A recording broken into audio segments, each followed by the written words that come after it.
Welcome, cartel members, to this breaking news on Thursday morning, 6:16 a.m. Now, we knew this was coming. We just knew it was coming. Let's get into this story. In Canada, another horrific discovery of Indigenous children's remains. Regina, Saskatchewan. A Canadian Indigenous group on Wednesday announced the horrific and shocking discovery of the remains of hundreds of children at the site of a former school in the province of Saskatchewan, however you say that. The largest such discovery to date. It came weeks after the remains of 215 children were found in unmarked graves on the grounds of another former boarding school in British Columbia. Both schools were part of a system that took Indigenous children in the country from their families, sometimes by force, and housed them in boarding schools. Sounds kind of like CPS, right? Sounds kind of like foster care.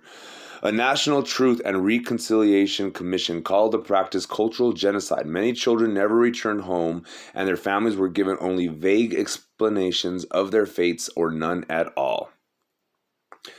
In a statement, the Federation of Sovereign Indigenous Nations said that the latest remains numbered in the hundreds and were the most significantly substantial to date in Canada. It did not give an exact figure. The discovery was made by the Coesis First Nation at the Marieville Indian Residential School, about 87 miles from the provincial capital, Regina. The Federation's chief, Bobby Cameron, said that the group planned a formal announcement Thursday. There was always talk and speculation and stories, but to see this number, it's a pretty significant number, Cameron said. It's going to be difficult and painful and heartbreaking. The latest findings are likely to deepen the nation's debate over its history of exploiting Indigenous people. The discoveries will refocus attention on the horrors of the schools where sexual, physical, and emotional abuse were common, the Truth and Reconciliation Commission found. When Justin Trudeau took office as a prime minister in 2015, he placed taking up the Commission's 94 recommendations as his top priority, but progress has been slow, in part because some of them are beyond the federal government's control. Cameron and several other Indigenous leaders say they hope the discovery of the children's remains will accelerate the process. The investigations into the fate of the missing children are vindication for Canada's Indigenous people whose oral histories suggest that thousands of children had disappeared from the schools had often been met with skepticism. There's no denying this. All of the stories told by our survivors are true, Cameron said. This is what the Catholic Church in Canada and the Government of Canada of the day forced on our children. Now, it is unclear how many children were sent to the schools never to return home. Disease, including the Spanish flu outbreak a century ago, often swept through the overcrowded schools' dormitories. Some children died from exposure after escaping, and testimony by former students to the commission included accounts of the incineration of bodies of infants born to girls who had been impregnated by priests and monks. Oh my God. The commission estimated that about 41,000 children vanished, but an Indigenous former judge who led the panel said in an email earlier this month that he now believed the number was well beyond 10,000. The remains of 215 children were discovered at the Kamloops Indian Residential School in British Columbia through the use of ground-penetrating radar, much like an MRI scan. The technology produces images of anomalies in the soil. An official of the Federation of Sovereign Indigenous Nations said the latest analysis, which relied on the same technology, began about 3 weeks ago, not long after the announcement of preliminary findings about the Kamloops School by First Nation.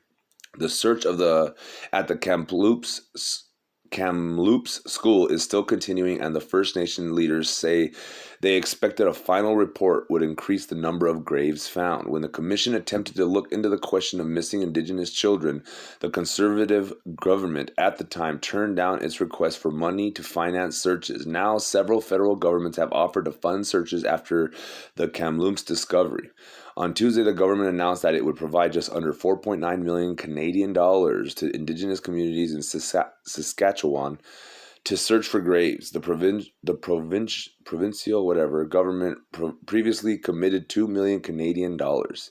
In a statement, Scott Moe, Premier of Saskatchewan predicted that remains of more children would be found elsewhere. Sadly, other Saskatchewan First Nations will experience the same shock and despair as the search for graves continues, he wrote. Like Kamloops, the Mary Eval School, which opened in 1899, was operated for most of its history by the Roman Catholic Church for the Government of Canada. A marked cemetery still exists on the grounds of the school, which closed in 1997 and was subsequently demolished. The commission, relying on testimony from former students and archival materials, listed the Mary Eval School as a likely site for unmarked graves. The commission called for a papal apology for the role of the church, which operated about 70% of the schools.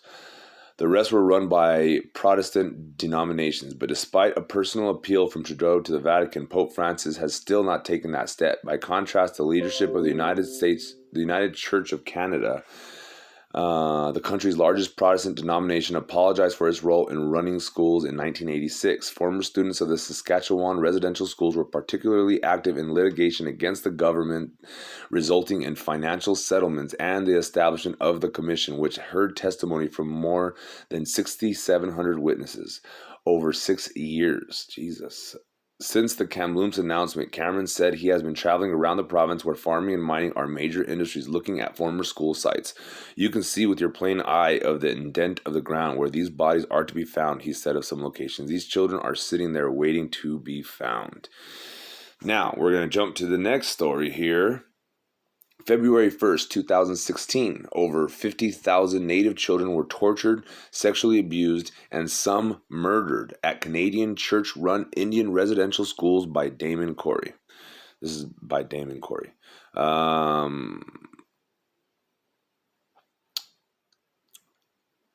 And the Queen of England was found culpable for the disappearance of 10 Native children.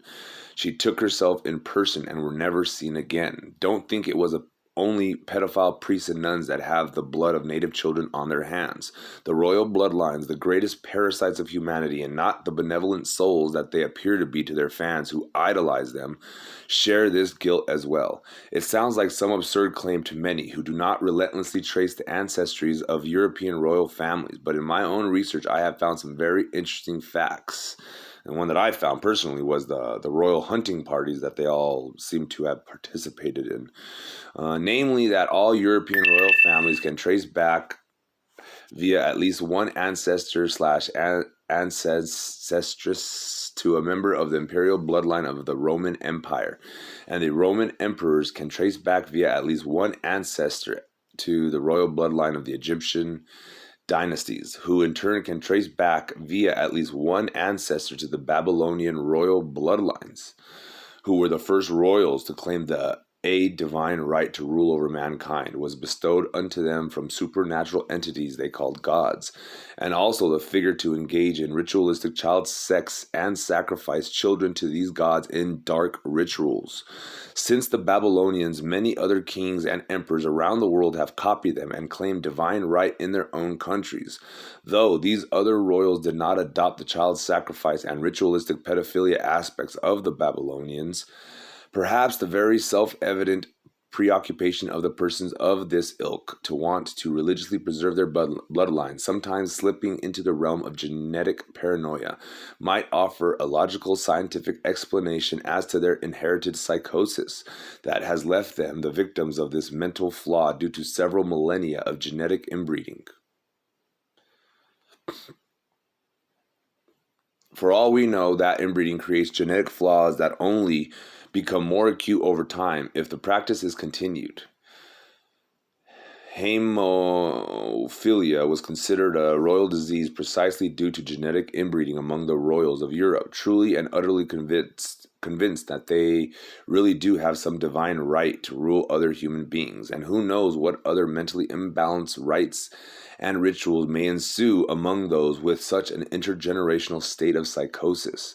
Most people only know a few royals from the benevolent public image they show to the world, but I have never met anyone beneath their status who was privy to their private conversations due to serving them in some way that allows for close contact in their own palatial homes, who did not say that they speak of the rest of non-royal humanity as cattle fit only to be driven, useless eaters that need to be culled, loathsome commoners, irritating peasants, etc. A decidedly more malevolent view of us by most of them in their honest opinions. They never have and never will see the rest of us as their equals, no matter how many babies they kiss or charities they endorse or glowing public speeches they give. Is there some additional esoteric importance to the mitochondrial DNA that they have been so successful at carefully preserving for thousands of years? Some dark aspect to it known to the bearers? Maybe, maybe not. But one thing is fairly obvious. The royals are all in a nutshell the most cunningly clever of all parasites to have ever fed off humanity for a living. And they will never change, any more than a leopard can change its own spots at will. This may come as a shock to you, but the Queen and Prince Philip took orphan native children in Canada on picnics, and they were never returned to the orphanages or ever seen again. What the hell did she do with them? Release them into the woods somewhere? I think not. Surely you have heard of Jimmy Savile, close friend of the royal family of the UK, who it was revealed after his death that he was the supplier of children to the highest of high society, pedophile rings in the UK, with prime ministers, judges, police and military top brass, high-ranking clergy, and yes, members of the royal family and British aristocracy all involved. Learn about the great pedophile demigod Jimmy Savile here in the investigative documentary made about him. And there's the YouTube video there. If you are a Christian, you should remember the warning in your Bible that says this world is ruled by the powers and principalities of darkness in high places. You remember that quote all your life. And I do believe that there are some evil people that rule the world in high places. Not evil.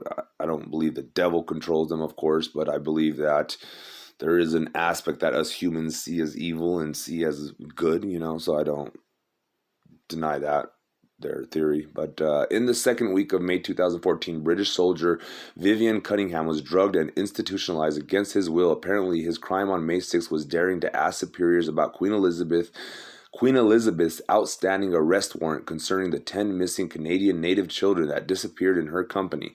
The Queen is untouchable because of the powers that be that protect her and share in her esoteric activities. The order to arrest Judge Elizabeth was issued in 2013 by 6 judges of the International Common Law Court of Justice in Brussels. And I actually heard they arrested her. They handcuffed her, and then the Royal Guard swooped in and said, But that was all, of course, rumor. But after nearly a year of litigation, Queen Elizabeth and her husband, Prince Philip, were found guilty in the disappearance of 10 native children from the Catholic-run Kamloops residential school in British Columbia. Remember that name? Grieving parents haven't seen their children since they left for a picnic with the royal couple on October 10, 1964. Conveniently, the last native eyewitnesses in Canada died just before they could give evidence in court against the Queen and Prince Philip. The Aboriginal man who claimed to witness the abduction of 10 fellow residential school children by the Queen of England and her husband in October 1964 at the Catholic school in Kamloops, British Columbia, has died suddenly at the Catholic-run St. Paul's Hospital in Vancouver. William Combs, age 59 and in good health, was scheduled to be a primary witness at the opening session of the International Tribunal into Crimes of Church and State on September 12th in London, England. I last saw William 10 days ago on the eve of my departure for a European speaking tour, and he looked better than I had seen him in years, according to his partner May. William was in stable health and was assigned a new doctor at St. Paul's Hospital this week. William was then committed to the hospital for tests, and his health began to immediately deteriorate. He died suddenly yesterday of a still undisclosed cause. The Vancouver's coroner's office refuses to comment on William's death. William was the sole survivor of a group of 3 Aboriginal boys who claimed to have witnessed the abduction of 10 children during a royal visit to the Kamloops residential school in mid-October 1964, when both the Queen and Prince Philip were in Canada. They took away those 10 kids and nobody ever saw them again, described William in several public statements that made over the airwaves of my former Vancouver co-op radio program, and in the following signed and witnessed declaration made on February 3rd, 2010. Here is the testimony he gave before he died. I am an interior Salish spirit dancer and am 58 years old. I live in Vancouver, Canada.